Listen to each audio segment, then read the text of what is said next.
मुझे जरा ये बताओ, उस रात क्या हुआ था तुम्हारे साथ? हम तो सोच सोच कर खौफ से बेहाल हो गए थे।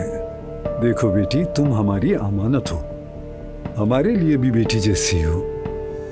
शुक्रिया। सानिया आंटी जब हॉस्पिटल आई थी तो उन्होंने सब कुछ अच्छे से समझा दिया था।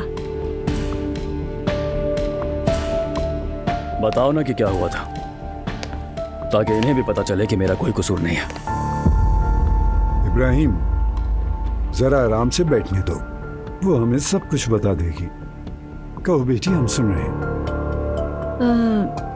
निकाह की रात को मैं खिड़की के पास चली गई, जरा ताज़ा हवा लेने के लिए।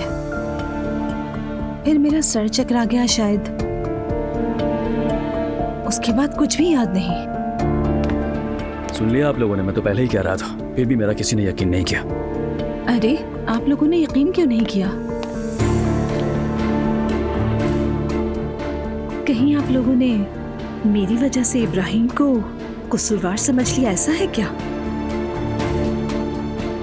अरे नहीं बेटी, ऐसी कोई बात नहीं।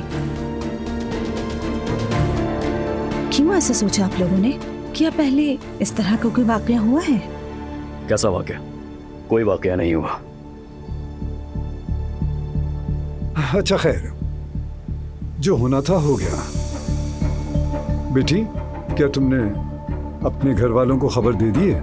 क्योंकि हमने उनसे कहा कि तुम लोग हनीमून के लिए इटली चले गए, ताकि तुम्हारे घर वाले परेशान ना हो। इटली? समझ गई। ये सब तुम्हारी भलाई के लिए था बेटी।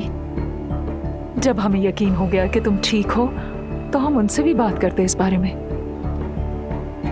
आपने अच्छा किया। शुक्रिया। वैसे मैं भी नहीं चाहती थी कि मेरे घर वाले परेशान हों सानिया आंटी। शुक्र है कि मैं ठीक हूँ। शुक्र है, बस यही सबसे अहम बात है। जो गुजर गया सो गुजर गया। अब हमारी बेगम तुम्हें दम कर देंगी। अल्लाह के हुक्म से तुम्हें कुछ नहीं होगा। आमीन। आमीन। अल्लाह आपको जज़ा दे। आमीन। आमीन।